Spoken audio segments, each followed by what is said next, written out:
Wow.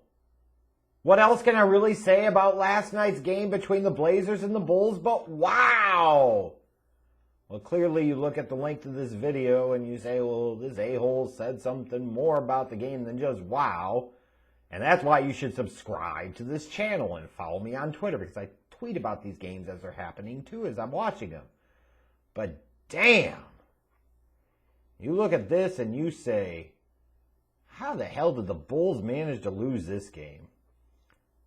I could even counter and say, how in the hell were the Bulls in a position to even win this game? I don't know, which is crazier, frankly.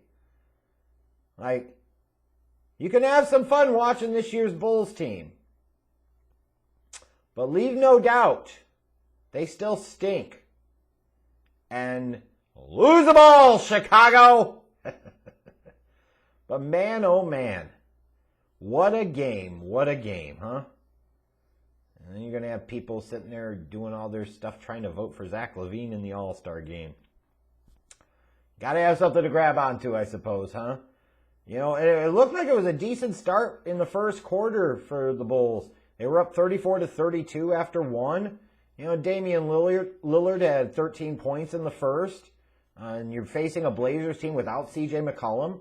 So you're looking at him and there's no Nurkic. So you're sitting there saying, okay, you know, this is a good opportunity to sneak out another win against the Blazers, sweep the season series from them perhaps. And even though Cantor was doing a little bit of work on him in the first, he had 8 in the first. The Bulls were still up 2 because Kobe White had 9 in the first, and Patrick Williams was playing some good ball in the first for sure. He chipped in 8. And what was really impressive about this Bulls team's performance in the first quarter is they had the lead, and LaVine didn't have a point. So a team that's very dependent at times of standing around and watching Zach LaVine go to work and do his thing, they were in the lead, and he hadn't done anything from a scoring standpoint. You know, so I was thinking, hey, this might be a good sign for this team. But unfortunately, the Blazers found their shot and their rhythm in the second quarter offensively, and defensively did some good work on the Bulls, and the Bulls were just throwing up a bunch of bricks, frankly. They had one stretch in the second quarter where they went over 4 minutes without a field goal. They outscored the Bulls 32-19 in that quarter. Damian Lillard ended up with 15 in the first half, which when you look at how the game ended, it's crazy to think he only had 15 in the first half. But it was Gary Trent Jr. who really came to life in that second quarter. He had 11 points. He started hitting some shots. Cantor, you know, was still doing some good things. And in general, the Blazers, you know, were hitting their shots. They were shooting 58% from the field in the first half.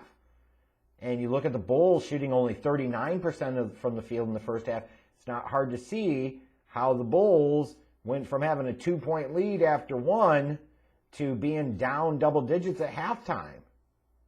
Like, I'm looking at this and I'm sitting there saying, oh God, if the Bulls can't hit their shots, they're going to get clobbered here.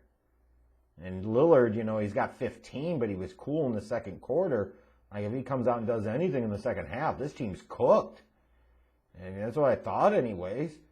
Kobe was having a good night, though. He had 16 at the half. Well, one of the big problems that put the Bulls in behind the 8 ball in the first half was the bench.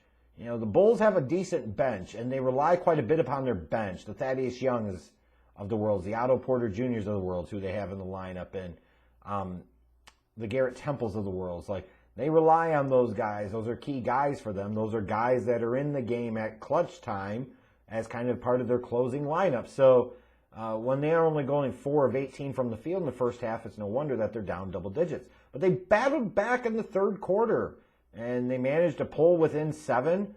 Lowry started really coming to life in the third. He had 12 in the third, and LaVine started waking up a little bit. He had 8 in the third himself after the 6 points in the second quarter.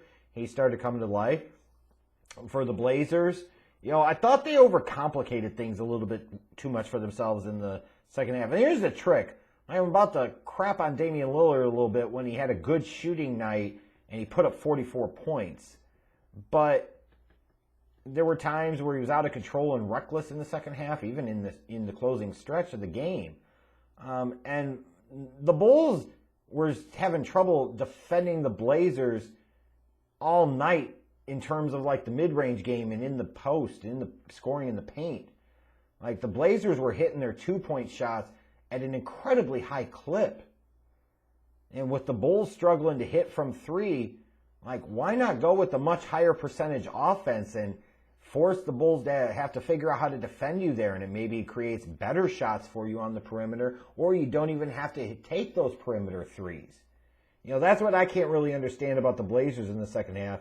But Lillard started to play hero ball a little bit. I don't necessarily mean that in a derogatory term. It's just like he came to life in the third quarter. He put up 15 points in that quarter, so he had 30 after three. And he certainly wasn't done in the game. So Portland still had a lead, but you know, it was looking all right for the Bulls. Like Lowry was getting going, LaVine was getting going, Kobe White was having a good night. Like those three guys are playing well. You know, this Bulls team can beat some folks. That's absolutely true. And in the fourth quarter, you kind of saw this play out. And all of a sudden, you turn around and, shit, the Bulls have got a lead. In the last couple of minutes of the game, how the hell did that happen? Really? And I thought the Bulls were screwed once LaVine took that horrendous three with under 2 minutes to go. People will focus on the three that he hit with about 35 to go. That put the Bulls up, I think, 5 at that time. Or was it 6? I can't really remember. Sorry. But that three that he hit very early in the shot clock with under 2 minutes to go, like that was off by a mile. What the hell are you doing? You've got to understand game and situation, Zach. So when people talk about clutch with Zach LaVine, 1, that's crap. 2, yeah, he might hit a shot. But man, some of these decisions that he makes, he really makes some boneheaded plays at some key times.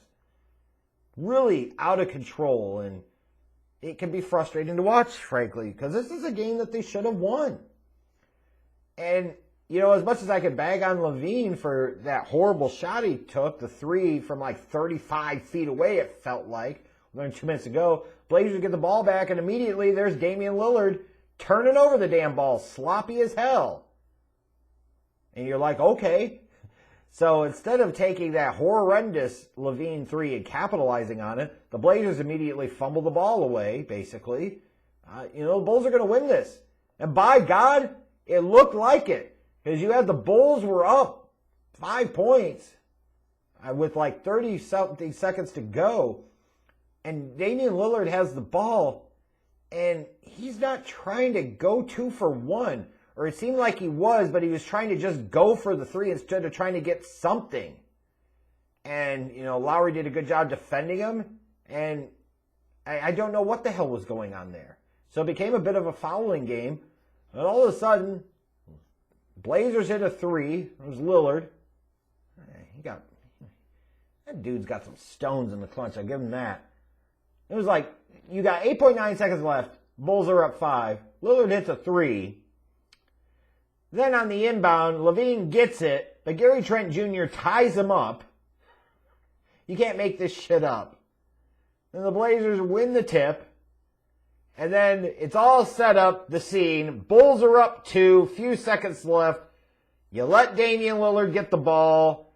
I'm sure this is going to work out wonderfully. He goes over to the right.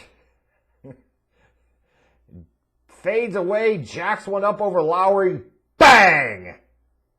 And just like that, the Blazers won 123 to 122.